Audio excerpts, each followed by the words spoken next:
Coming up next, the Flintstones meet the Jetsons. Uh-oh, I smell another cheap cartoon crossover. Bart Simpson, meet Jay Sherman the Critic.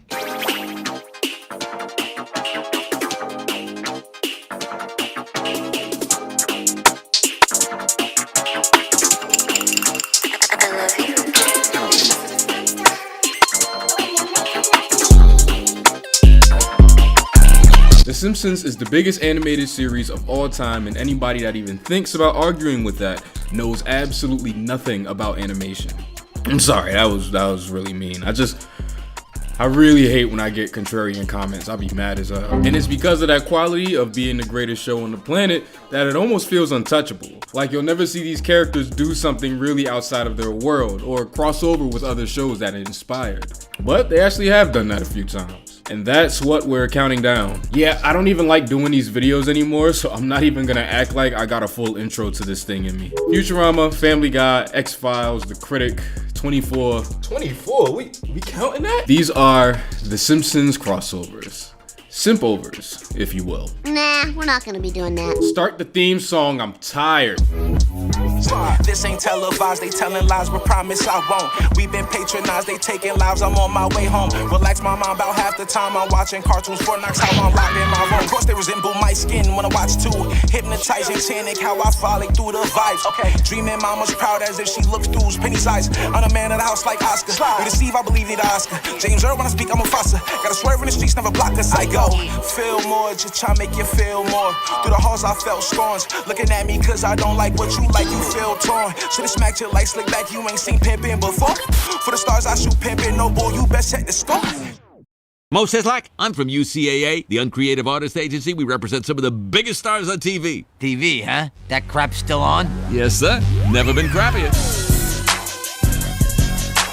Crawling its way in at the bottom of the ranking, we have Judge Me Tender from season 21. Not to be confused with the Hannah Montana episode of the same name from season 3. Guest starring my man Overton Wayfield Jones, my nigga. You certainly brung it, dog.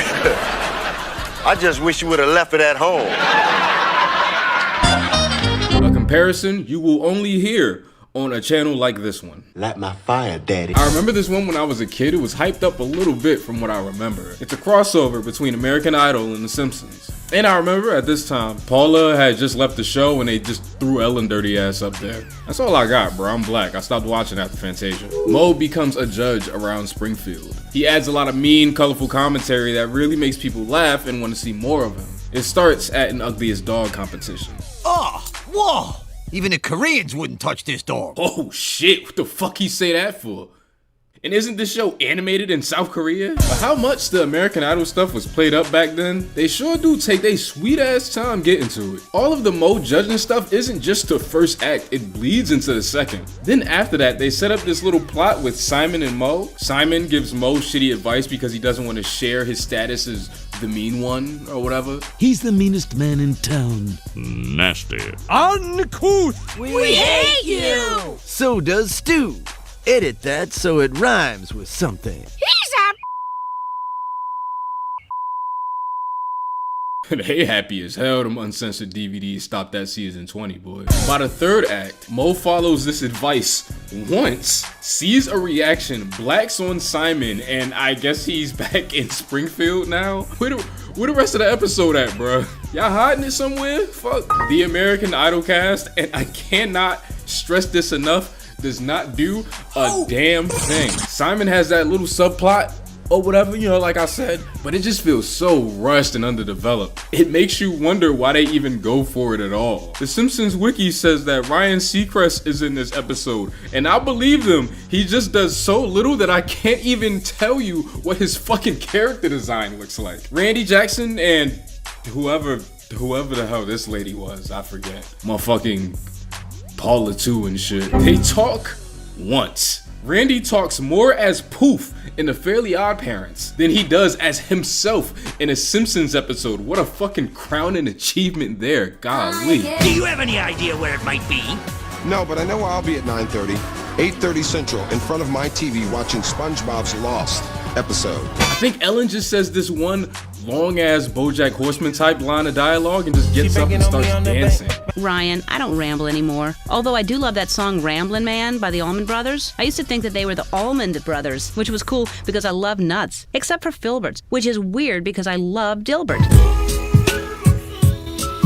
Oh no, I guess Judge Me Tender's fine. I wouldn't go as far as to say that I enjoyed myself thoroughly, but I laughed a few times, sure.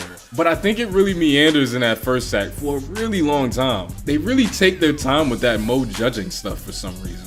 There was a point in this where I was watching it and legitimately forgot why. That American Idol stuff really does come in at the very last minute and goes nowhere. Couple good jokes, couple groaners, but I wouldn't even recommend this to an American Idol fan. It might piss you off with just how little they utilize the cast, to be honest. But even if it's just like an okay episode, it is a very shitty crossover. All 5 present-day American Idol fans are pissed. The Koreans definitely shouldn't have touched this one. Yeah, not so nice, huh, goofies? Fuck they say that shit for, bruh?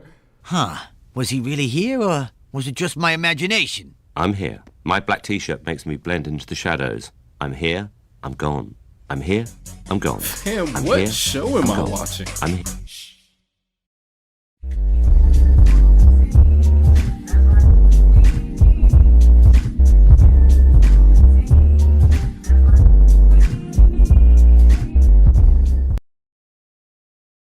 Today's video is actually brought to you by Morgan & Morgan. Injured and don't know where to start? With Morgan & Morgan, it's so easy. Morgan & Morgan has modernized the injury law process, so you can submit a claim and have it reviewed by a lawyer without even having to leave your couch. You can sign documents, upload pictures, share medical records, and doctor bills all through your phone. You can even text your attorney and case manager without even having to go into an office. When you're injured in an accident, hiring an attorney is one of the first things you should do. And with Morgan & Morgan, submitting a claim is just so easy. More than 3 million people have trusted Morgan & Morgan when they were injured in an accident. And you could just be one more. In just 8 clicks or less, you can submit a claim to Morgan & Morgan.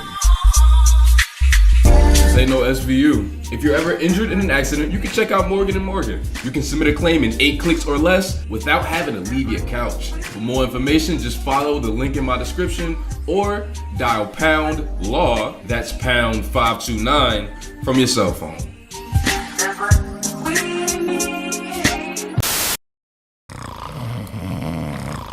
You know, they look a little similar. Yeah, like the guy who designed Bender just took a drawing of Dad and stuck an antenna on it. A little lazy, if you ask me. Like this joke, nigga? Simpsorama from season 26, the long-awaited clashing of Futurama and The Simpsons. Even though we got that already. And got it again.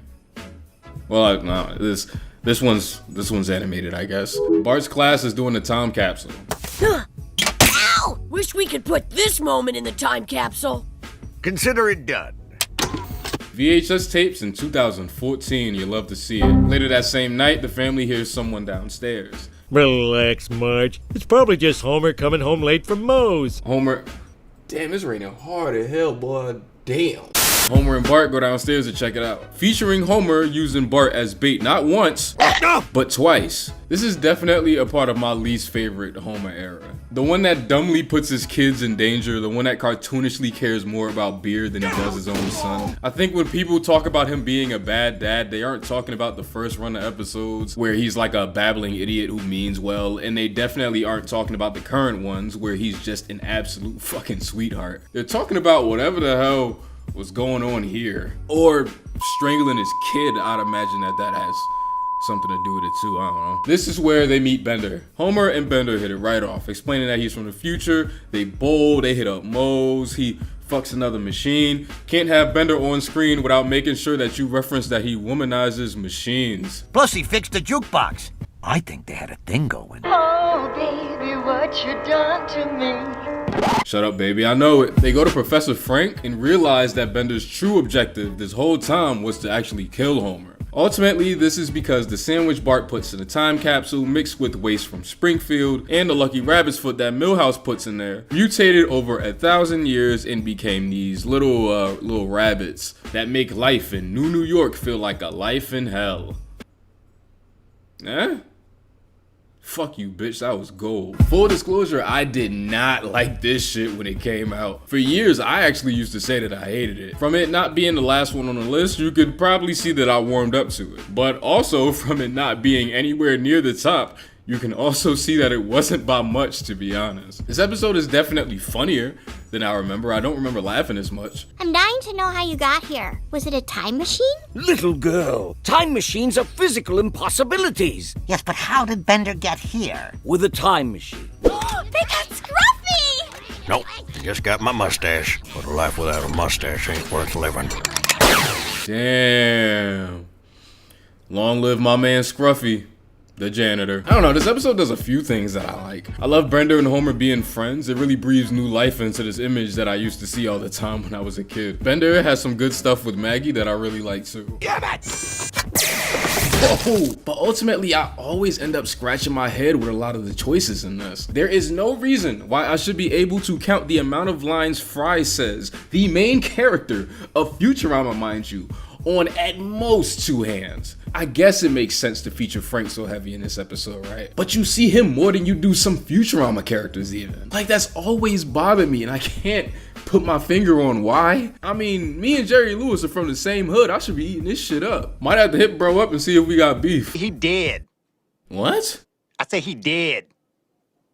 Is Mr. Lewis in? What wrong with you? I say he dead. Jerry. I hate this stupid fucking joke. They don't even live in fucking New York. I think of all these crossovers, this is the one that hurts the most because of its runtime. It being a half hour really makes them have to jump around, yada yada some things. And I think it has its advantages. Like, for example, I think because of this, they jump right into us meeting Bender. He falls out of space practically while the credits are still rolling. There's really just the right amount of exposition. I also think that because of this, the family treats a lot of the stuff that happens to them really matter of fact. Look at Fry in the pilot when he gets to the future. His whole damn mind is blown. Compare that to The Simpsons where Lisa just points at the moon real quick for a gag. But I'm not really saying that this is like a negative thing. The mere thought of treating time travel as like a matter of fact thing in this grounded ass show like The Simpsons is in itself pretty funny. But I also think that having these two shows interact and for it to make sense is a pretty tall order. And because of how tall that order is, they spend a lot more time on the story and making sure that it flows properly instead of what at least I like to see in most crossovers, which is the characters interacting and clashing. Like, I don't know, give me Fry and Bart, give me Lisa and Amy. Niggas could've gave me Santa's Little Helper and Nibbler for all I care. We get Lisa and Professor, a quick thing with Leela and Marge, and there's no doubt a bunch of Homer and Bender stuff, resulting in that sweet ending. But just imagine what we could have gotten if this had the runtime of something like The Simpsons guy or The Great Gatsby that came just 2 years later. This episode also confirms that Ralph died 6 years ago. How that nigga died before the show he's on, I have no idea. So yeah, I don't think I'll ever actually like Simpsorama, no matter how hard I try to convince myself to, because so many people that I love and respect tell me that the episode was fine. And I think I just gotta learn to deal with the fact that it's okay that I just don't like it ultimately. Me not liking it has nothing to do with the legitimate quality, I don't think. Like I said, I laughed quite a bit. Personally, everything that I want to see from these characters linking up just wasn't done here. Tony, please stop. Please stop, Tony. Every time I watch it and think about it more and more, the more disappointed I am by it. But, I don't know, I don't like being mean. Bitch. So, here's a good friend of mine that actually does like this episode. Man, it is going to be so weird to hear his voice with my editing style. I am not prepared for this.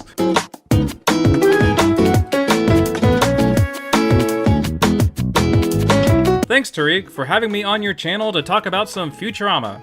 Also The Simpsons, I suppose. You know what works about Simpsorama as a crossover? It's so well balanced. It doesn't feel like a Simpsons episode with a bunch of random guests. It doesn't feel like one of those Futuramas where they go back in time. We get that blend of both shows, highlighting each series' strengths while somehow fitting into a 20-minute package. The first half scratches that itch of just wanting to see the characters hang out with each other. Homer and Bender's bromance, or romance, I guess, is super charming and wholesome. Here they are at Moe's bar, here they are bowling. Aw, Bender's one of the pin pals. I had honestly never thought of Bender being the Homer of Futurama. I think Bart and Lisa are a little cynical here, but this episode kinda sells me on it. Then having Leela and Marge awkwardly introducing themselves, or having the trio of Professor Farnsworth, Professor Frink, and non-Professor Lisa trying to figure things out. Also, Zoidberg's here, and Amy, and Morbo, and Scruffy, and Seymour. Aw, Seymour. Oh, I've made myself sad. Actually, wait a minute. How does that work?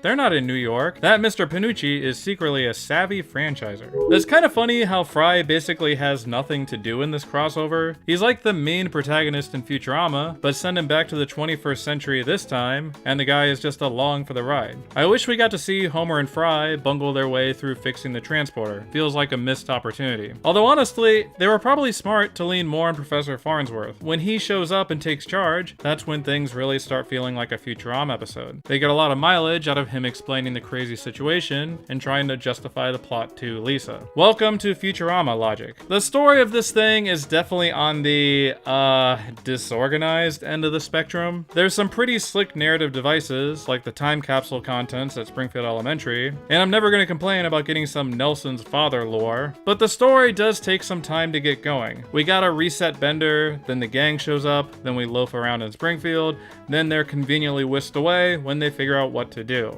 But once the Simpsons get to the future, they're like, oh, don't worry, we'll just throw them all into the cube. I guess fixing a 21st century problem is hard for people in the 3000s. It is amusing though, how basically the only way to fix this Bart mutant problem is going into the past and getting Lisa. She is that good at dealing with her brother. I love how they leave Bender and Maggie back in present-day Springfield. I actually wish we got more of this subplot. I would totally watch an entire episode of Bender and Maggie going through Springfield, betting on horses and getting into trouble. It would be like All Dogs Go to Heaven, but with a robot and casual swearing. And somehow with less blackjack and hookers than All Dogs Go to Heaven. Go figure. No, but seriously, Bender is so damn good in this episode all the way through. Pair him with Homer, pair him with Maggie, have him argue with Lisa. Wherever he goes, John DiMaggio is gonna give you gold. I really appreciate how afterward, the Simpsons continued having Bender in their basement, powered down. You can still occasionally see him down there. Simpsons fans can argue about how quote-unquote canonical this episode is. I'm gonna leave that to the Simpsons YouTubers. But it's fun to think about how, in this universe, Bender's just waiting everything out, as well as waiting in that cave from Bender's Big Score, and in the New Mexico desert after the Roswell episode. Okay, time travel is really confusing. Now, I don't think Simpsorama is a perfect episode, or top tier modern Simpsons or anything. Some of the jokes definitely don't land, and the story is all over the place. But honestly, this is exactly what I wanted out of a Simpsons Futurama crossover. We don't really need a sequel episode, because they already checked off most of the boxes. Heck, we got Kang and Kodos and Lur and Inda in there too. What more could we need? If your appetite still isn't satisfied, there's always the Simpsons Futurama crossover crisis comic.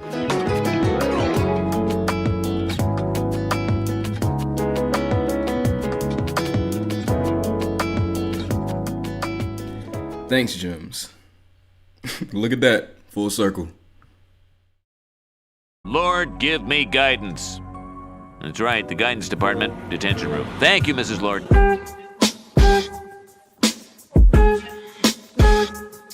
Counting this one is kind of semantics, but whatever. Season 18's 24 minutes, an homage / crossover between The Simpsons and Crime Show 24. I know absolutely nothing about 24. I never met anybody who watched it. My friends at the time definitely weren't. I think this was our YMCMB era. Grocery bag. But that doesn't stop me because I've always fucking loved this thing. Lisa, Skinner, and some nerds are in some underground school patrol shit. Marge is trying to make it to the bake sale. Whatever the hell Bart was doing this episode, he's like helping them out. It's all really worked into that bake sale. It's like Trilogy of Error. There's so much going on and with so much style. It really is the kind of episode that you have to see to believe. So much happens and moves so quick. You can tell this must have been a bitch to keep under 22 minutes, but they do a really good job. job. I can't imagine how much of a headache it must have been directing something like this. This one really hits the ground running. The approach this one takes is formatting it like an episode of 24. Kinda like how they do for like 5 minutes in the Springfield Files, but they just go all in on it here. Whole shit coming like a real Gems video the whole time. Maybe you should have talked about this one instead. Thanks, Mole. Now make your split screen vanish. Will do.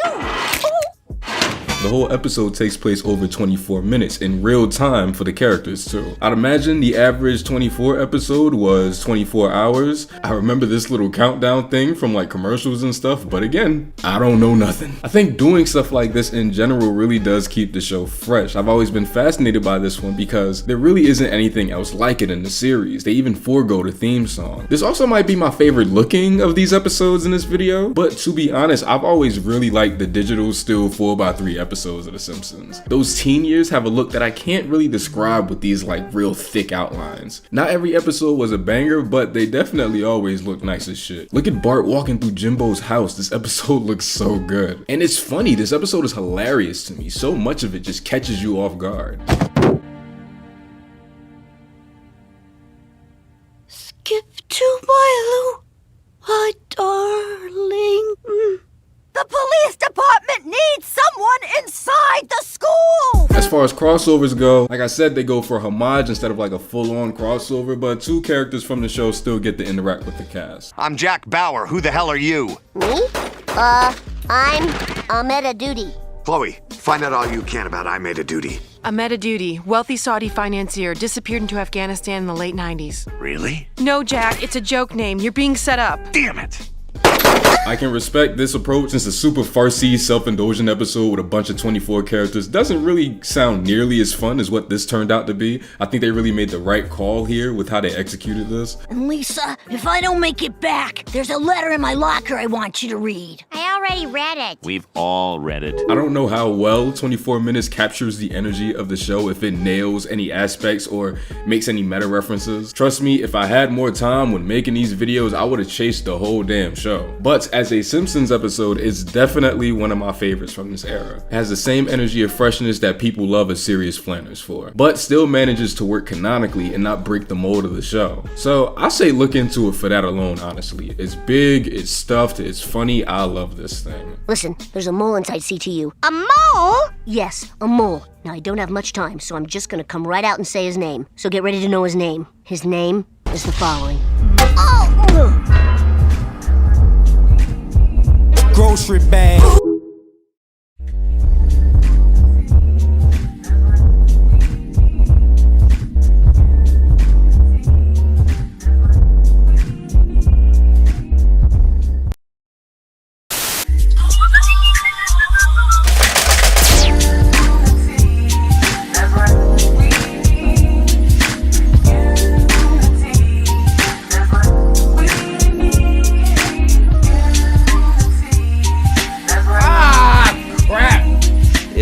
He's playing like the black character, so that might be a little dicier. Yay! A crossover always brings out the best in each show. It certainly doesn't smack of desperation. The priorities are always creative and not driven by marketing. Okay, that's enough.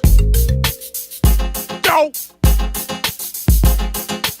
Oh man, this one could have been his own damn video. Next up here, we got The Simpsons Guy. The Family Guy Season 13 premiere from 2014. Peter gets a comic strip for a little while, tells one too many misogynistic jokes, so he and the family just get in the car and drive, until they end up in Springfield. Springfield, eh? What state? I can't imagine we're allowed to say. The Griffin's car gets stolen, and most of the episode is Peter and Homer trying to figure it out. A really loose story that allows for a lot of character interaction. As resident YouTube Family Guy apologist, it is a no-brainer that I have a lot to say about this one. But before I do that, I wanted to let the homie Lydia from The Simpsons Theory talk about how she feels about the episode. Hey Tariq, thanks for having me. Shit, that's your line. Oh, I talked too long. Thanks for the invite, Tariq. So this is an episode I've been wanting to talk about for a very long time now. As for those who don't know me, I run two channels, one dedicated to The Simpsons and the other one which is pretty much dedicated to Family Guy. So as a fan of both, I was super excited to watch this crossover when it first aired. But did it live up to the hype?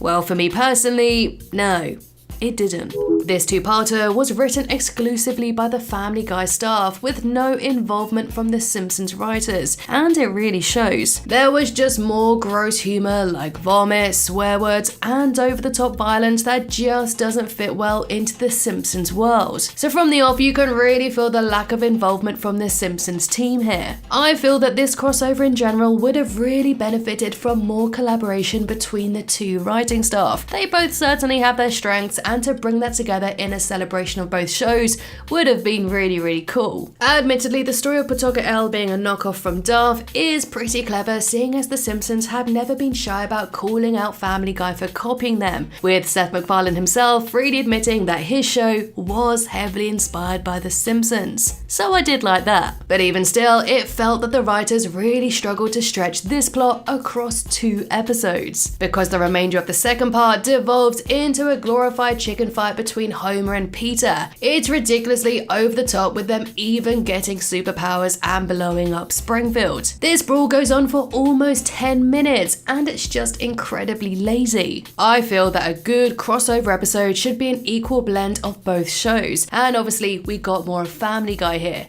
without the humour and the general soul that the Simpsons characters have in their show, which is to be expected when its writers weren't involved in the episode. Overall, The Simpsons Guide does have its moments, sure, but overall it was a big letdown for me, and I never find myself revisiting or rewatching it. But saying that, it did give us this moment. Hey, knock it off! There's a kid back there!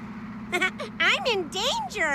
I remember having a damn ball when this first came out. And everything Lydia said really echoes a lot of the sentiments that I've heard throughout the years. So this time around, I really tried to look at this through a critical lens. As an adult who's seen every episode of Family Guy and has seen probably close to 40% of The Simpsons, which is a lot. Like, look up how many episodes of that shit there is, bruh. I can't be like y'all. I'd watch more, but I'm too busy out here having sex. He's lying! He's lying! He's lying! But alright, the placement of this episode on a list is pretty much a dead giveaway for how I feel about it. So I might as well just stop acting like it's a mystery. Is it a masterpiece? No. But I eat this shit all the way the fuck up. This that sweet, that nasty, that gushy shit right here. I know a big critique that a lot of people have is about how healthy that first act is with the Family Guy stuff. They give us an entire setup with the comic strip stuff, and it kind of stalls until it gets to the Simpsons stuff. But I never minded any of that personally. This episode is like an hour long. I never really thought it was that big of a deal. Number one, this is a Family Guy episode, so they're telling a story in a Family Guy way. Number two, I might be reaching, but I always thought that the comic strip stuff was just a reference to Matt Groening in of itself, who only got his job creating The Simpsons because of his own comic strip. It wouldn't be the only time in these crossovers that that comic was even referenced. And it's funny, I like this plot. It reminds me of the Handy Quack stuff from Foxy Lady. You're watching a show, the ducks are saying stuff, you're yucking it up, you're laughing, your sides are hurting, all of a sudden you realize you're feeling something too. When did that happen? I get everybody want to get to the fireworks factory fast as hell, but I don't know. But whatever, I've always found that I'm way more patient than others anyway. It always fascinated me that the very second the Griffins step foot in Springfield, their color palettes change, becoming more saturated so they look good next to the Simpsons and the rest of the town. And it's the only one out of any of these crossovers to actually acknowledge their skin, which I always appreciated. Oh, and don't drink the water.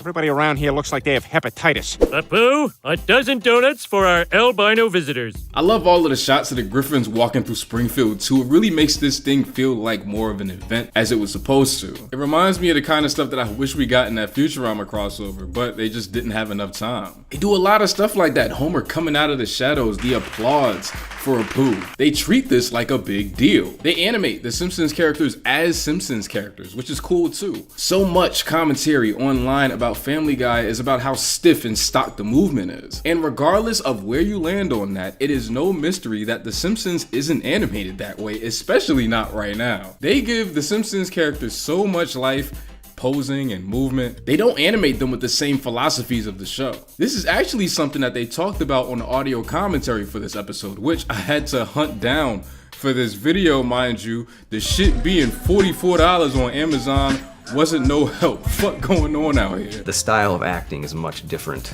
They have much more natural mannerisms that their characters do, where we rely on a lot of just simple hand gestures just to get the jokes across. One of the unexpected challenges was figuring out how to combine our two color palettes. It seemed counterintuitive that our characters look so much brighter than the Simpsons characters, because the Simpsons are yellow, but like Homer's shirt and all the eyes aren't actually a true white, they're a grayed down white, and the whites that we use in our show are a pure white. So when you put our characters next to the Simpsons, it looked like they had headlights for eyes, and Brian looked like we'd forgotten to color him. Still bored it like a Family Guy episode though. Some of these standing and talking shots are going on way longer than a normal Simpsons episode. Homer normally would have done like a fucking backflip by now. The reason it looked like this though is because it was directed by Peter Shin, who actually worked on The Simpsons in the early years and Family Guy since the beginning. So he has a lot of experience with these characters. A few board artists also worked on both shows. And if that's not enough, the artist actually attended classes taught by David Silverman himself about character acting, posing these characters. Fam, they really went the extra mile for this thing. Lydia is definitely right though. I do think it would have been very, very cool to see what something by both of these writing teams could have looked like. The commentary pretty much confirms that the Simpsons writers kind of just let the Family Guy team do whatever they wanted, only giving them like 2 notes after the first table read. And while I think that's cool, I do think that a collaboration would have definitely elevated this. Or at least something like Simpsorama did, and have someone who wrote for both shows pin the episode. I'm sure there's somebody who fits that description, but I don't even know where to begin to look that up. Okay, so when researching this video, I found out the wildest shit. The showrunner on Family Guy is a guy named Richard Appel. Before Family Guy, he was a writer on The Simpsons, writing classic episodes like 22 short films, Bart on the Road, Bart After Dark, and most shockingly, Mother Simpson. But if that isn't enough, he helped co-create The Cleveland Show. If that isn't enough, this nigga wrote on The Bernie Mac Show. Uncle Bernie. And if that isn't enough, his wife's name is Mona Simpson. And check this out, because this was just the fucking final punch for me. I'm serious. She's Steve Jobs' sister. Yes, that Steve Jobs. Or that one. I don't know. Pick your poison, I guess. So, my question is, boy, why your ass ain't write the shit then? Regardless, there's still a lot of Family Guy acknowledging how both shows are written. What one set of characters sees as the norm could just be the wildest shit ever to the other set. Saxophone? Yeah, my dad gave it to me. My dad once gave me a gun to hide. That's terrible. You strangle your son? That's insane. Dad, give it back to me. Go on, get out. Hi, Dad. Somebody downstairs. Oh, in the kitchen, Meg. yeah, okay. And there's this joke where even though I think the punchline is way too harsh, it is the perfect articulation of how vastly different both shows' styles of comedy are. Most having, most speaking. Yeah, I'm looking for a friend. Last name Keybum, first name Lee. Yeah, hang on, I'll check. Hey, guys, do I got a leaky bum? Most having. Hello, Mo. Your sister's being... Is that one? If there's any of these characters that the Family Guy writers really know how to write, it's Marge. This joke here proves that they understand her more than the average fan. Homer, you're never going to believe what we did. We saw a movie in the afternoon. Yeah, we saw Surf's Up too. Marge covered her eyes every time the penguins surfed. It made me nervous. They could drown. This was 2 years before Wave Mania, by the way. Marge must have caught an exclusive. The big turning point in this thing is when Peter and Homer go to Moe's. Golly, Moe's is packed. Did they even watch the show for real? Peter lets Homer try his favorite beer, and this happens. This beer tastes exactly like Duff. It's just a lousy ripoff. Hey, whoa. It's not a ripoff of Duff.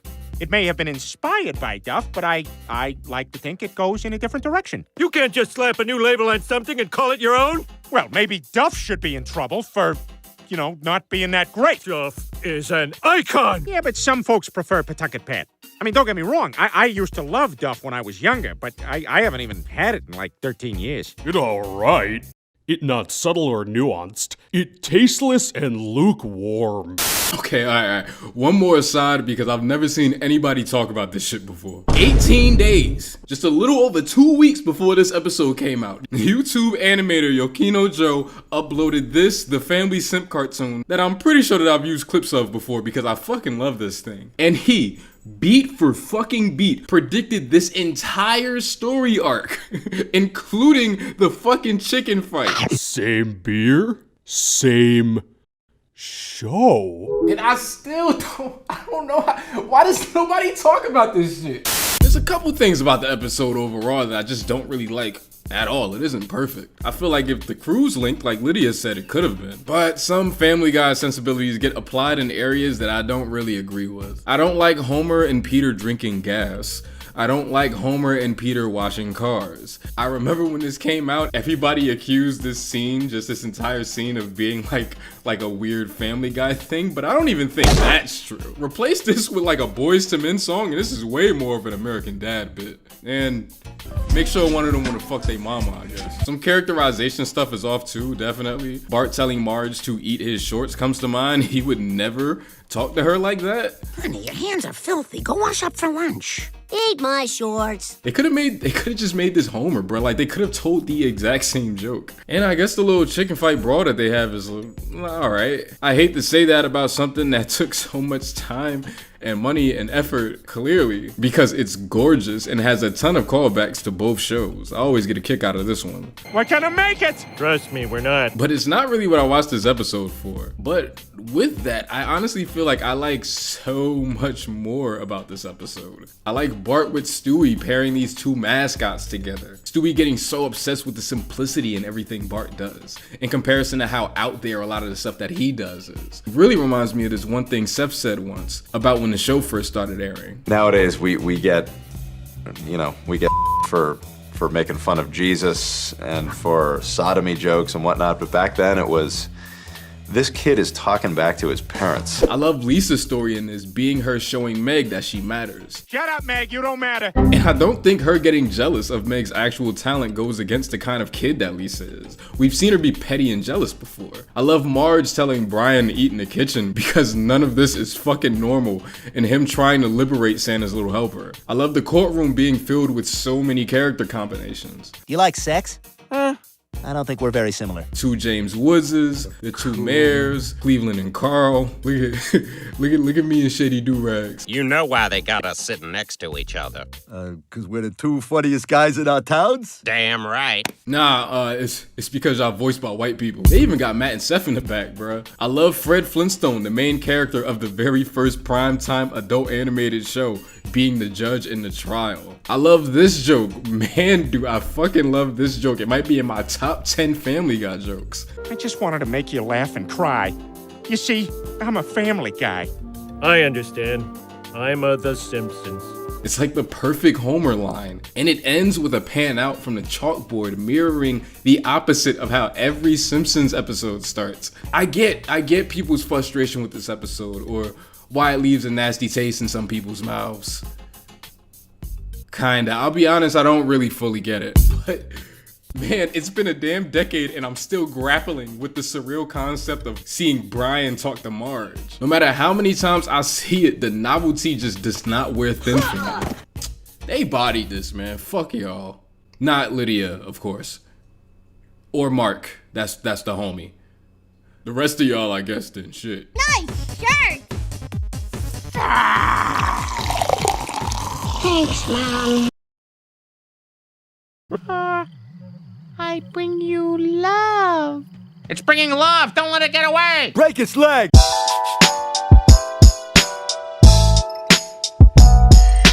Alright, so the Springfield Files. Man, this is such a fascinating piece of not just Simpsons history, but TV history. When this episode aired, there probably weren't any two shows more popular on Fox than The Simpsons and The X-Files. In fact, the Springfield Files drew in 20 million viewers, the highest rated episode for season 8, and that very same night, The X-Files drew in 22 million viewers. Even crazier, The X-Files episode the following week would be the series' highest rated episode of all time, with 20 29 million people watching. Just obscene numbers. Also, another fun fact, the show that immediately followed the Springfield Files on January 12, 1997, the series premiere of King of the Hill. But despite their popularity, crossing over The Simpsons and X-Files isn't the most obvious idea. An animated family sitcom and a procedural FBI series about aliens and government conspiracies. Well, would you believe me if I told you The Simpsons writers had the idea to cross over with X-Files as early as 1992? At least according to the DVD commentary on the Springfield Files.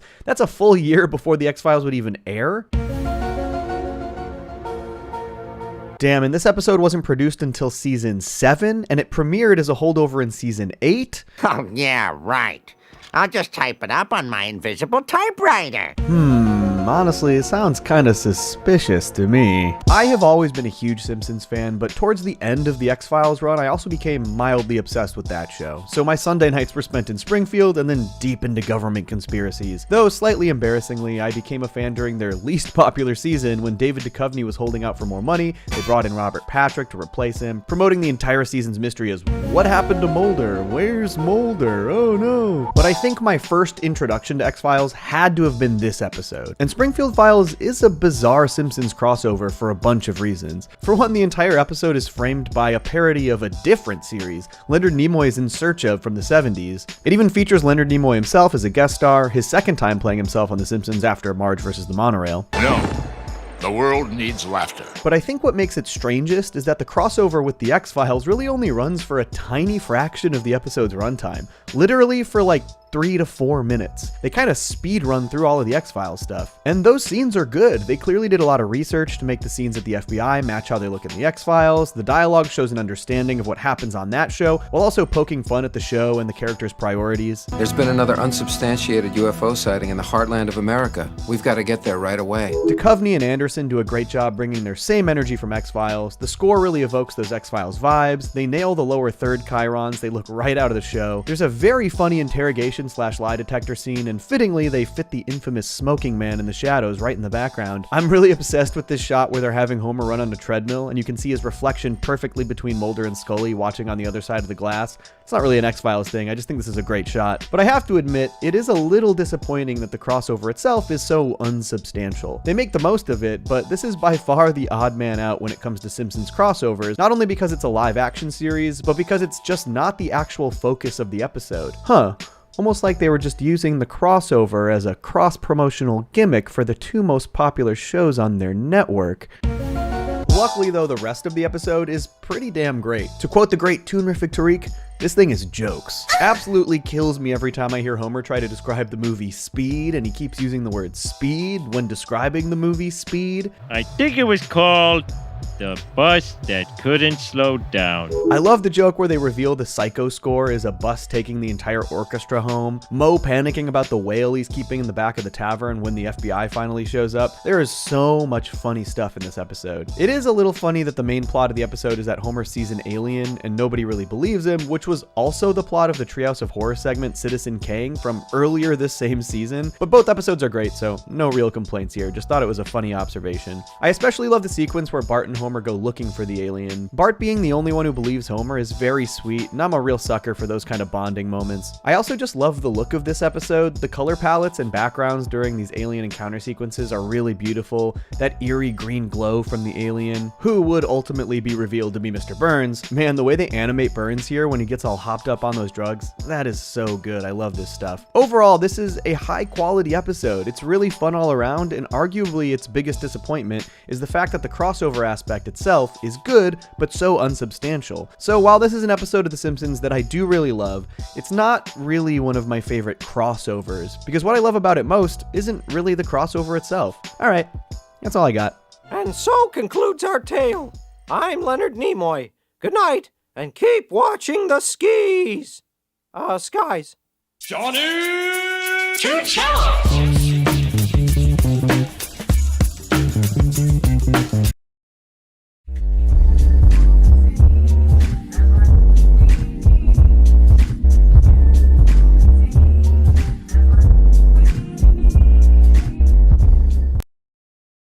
Real quick before I get to the last episode in the ranking, I wanted to try something new. As a lot of you know, I've started pre-production on my own animated pilot, Hey, that I cannot wait to show you the end results of. If you want a little more about it, I've been describing it as Insecure meets Bob's Burgers, but that's all you'll get for now. And because of this, I've fallen deeper and deeper into the indie animation scene. I've seen a lot of these stories, these characters, these amazing designs that don't nearly get as much eyes on them as I do when I talk about Family Guy. So instead of making a massive indie animation video that I'm positive no one will watch, despite how many of you in the comments try to convince me that you would watch it, I thought it'd be cool to force you to know these projects by shouting one out in each larger video. If you have a project or know of one that needs some attention, do not hesitate to reach out. This is just to help out. I don't want no money or nothing, man, I promise. I just want to show a nigga some love. Show a nigga some love, nigga. Wabbly dabbly. Niggas out here don't love me, nigga. They don't love.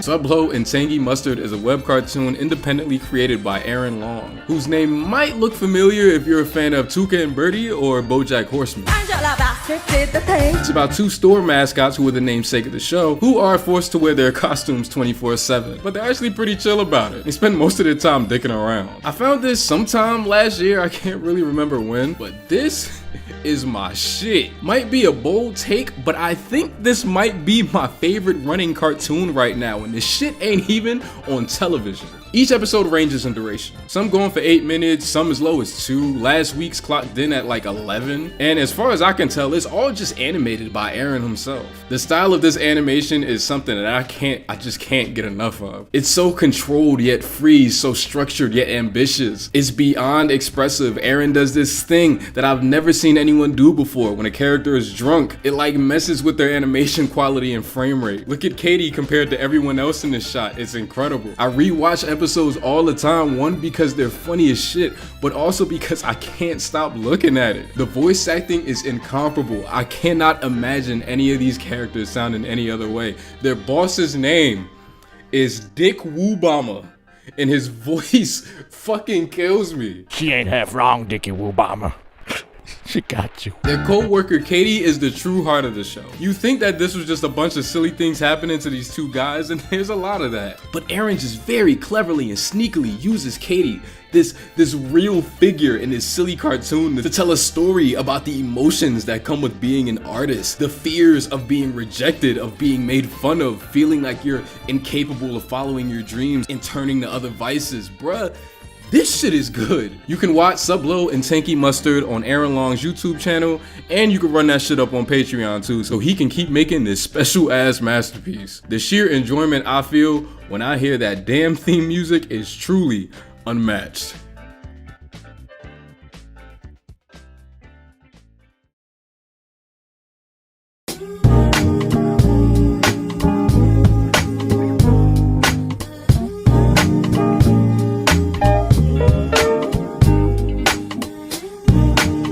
Whether you like him or don't like him, there's nothing you could do about him because he's number one.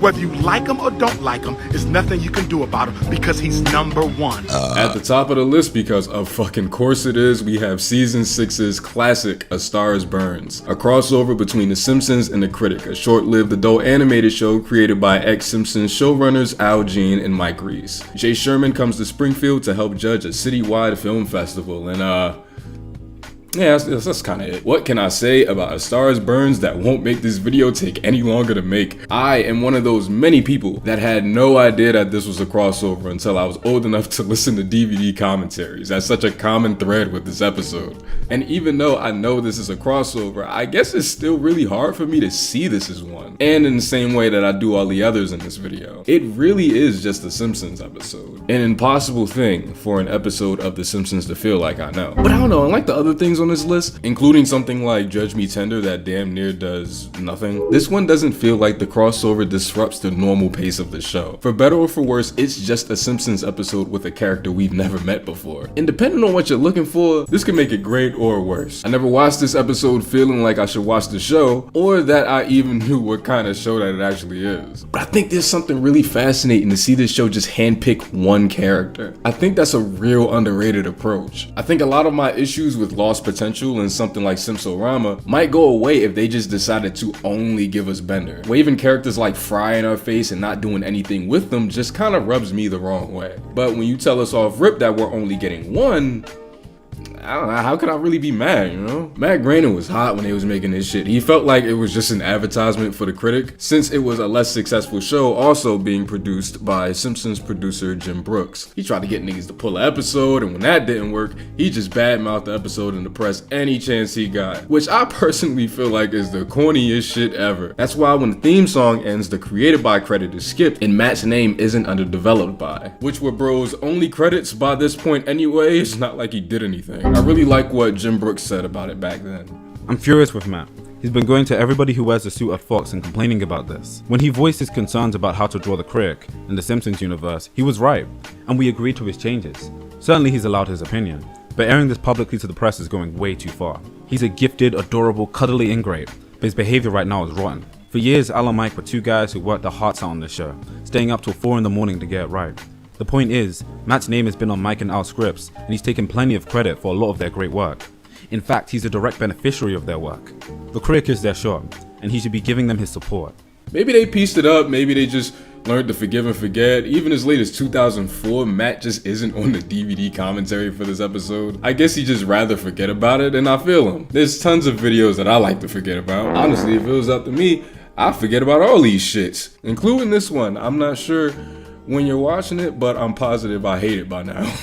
But fuck what he's talking about, because this episode goes dumb. This thing just keeps going. If a joke doesn't make you laugh, they already hit you with like 5 more before you can even process that it didn't make you laugh. Every time I watch it, it's just like I hyperfixate on a different joke. This time it was this one. I'm Marge Simpson, and I have an idea. Oh, no. Marge is gonna say something. Ooh, it's so hot in here. Oh, look, here's my People's Choice Award. 5 Golden Globes. Where's my Emmy? Thank you. After this, the critic went on to win 0 awards. See, now, I could have used this video as a chance to familiarize myself with the critic, chase a few episodes, potentially even include like a mini review of the show in this video. But then I thought, nah, we're not gonna be doing that. So instead, I had somebody else do it. Please welcome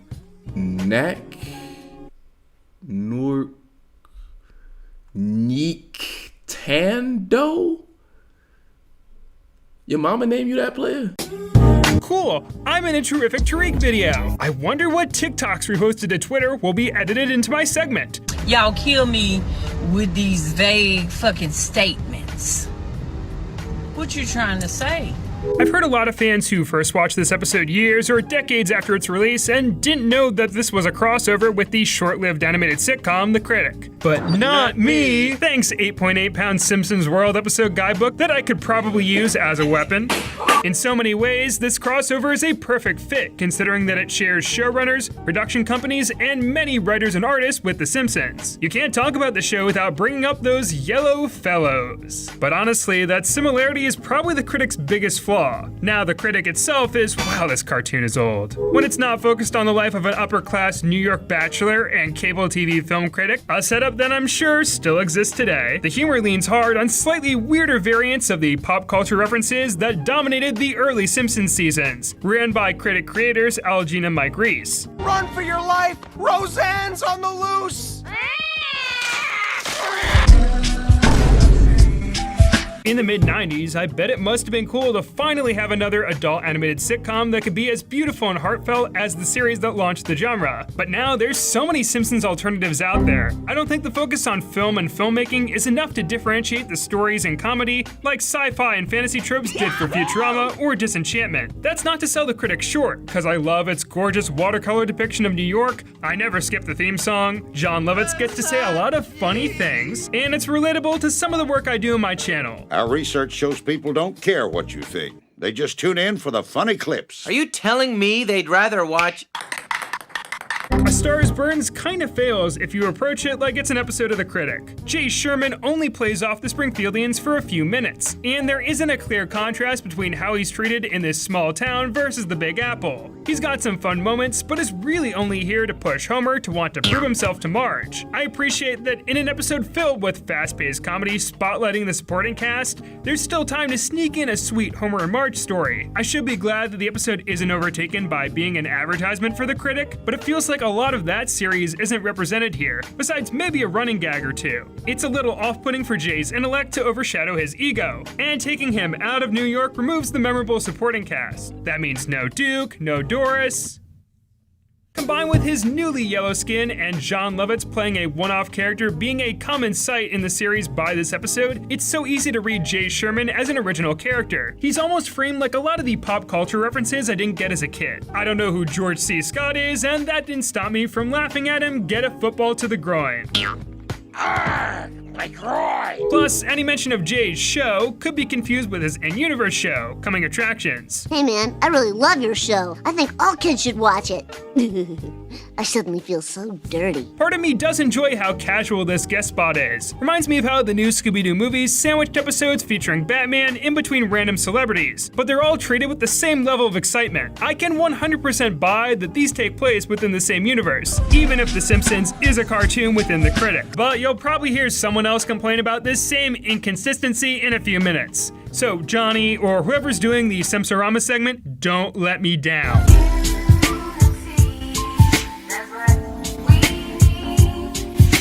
Honestly, viewing A Star is Burns through the eyes of a Critic fan is probably the only way you'll get me to say something truly negative about it. It's not one of my absolute favorite Simpsons, but it's got one of my favorite drawings in the show's history, and is up there with the Poochie episode as my most quoted. Wiggity, word up! There's jokes that I say on a regular basis that I forgot even originated from here. Let's just say it moved me to a bigger house! Oops, I said the quiet part loud and the loud part quiet. Oh dear. How many more times do I have to reference non-union Mexican equivalents before Super 7 makes a $55 Senor Spielbergo figure? Having the film parodies be created by characters we know and love really elevates the Critic-style cutaways. Barney is revealed to have hidden depths that will get fleshed out later, Hans Moleman has his own production company, and Ned Flanders accidentally kills his son.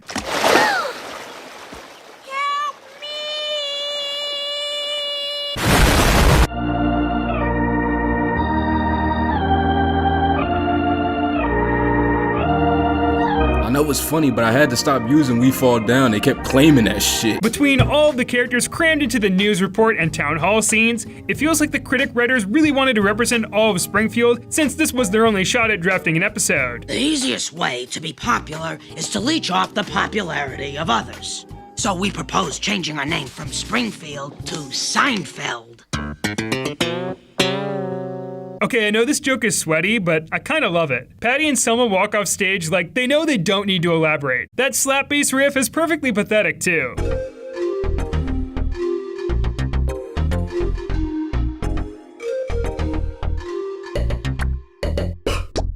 Probably the best thing to come out of this episode is that it spawned the namesake of the short webcomic, Don't Cry For Me, I'm Already Dead. It's about two brothers who endlessly quote The Simpsons, and what happens when a car accident renders it their only form of communication. It's clever, it's funny, it's sad, it's beautiful, it's created by... Oh, that makes sense. Steven Universe always knew how to hit me in the feels. Oh, Steven, you don't have healing tears. You'll never have any real magic powers, and we don't want anything more to do with you. Anyway, I may not love A Star is Burns as a crossover, but I do as an episode. Although, I think I'm legally obligated at some point during this segment to say, it stinks. It stinks. It stinks. Thanks for that, Nick. Oh, you know what? Hey, since you're here, on the subject of race, right? Oh shit, where'd he go? The Simpsons is an incredible show with a big history. It really is the stepping stone for most television on the air today. And I think it's really cool when they do stuff like this, when they reference shows that came after them, when they mingle with characters that were inspired by them. We haven't gotten a full crossover in almost a decade, but between the couch gags and random cameos, look at Linda, oh, go on girl. I think it's cool that they still do stuff like this. There's also that Rick and Morty couch gag. Now that I think about it, that thing's like a whole narrative, but because of recent events, I will be providing the voices of Rick and Morty respectively. Oh shit, Morty, fuck you do that shit for, bro. Look at you do this to this family, man. Oh, come on, man. Why you trying to shit? Look what you did to the damn baby. Damn, I'm bugging.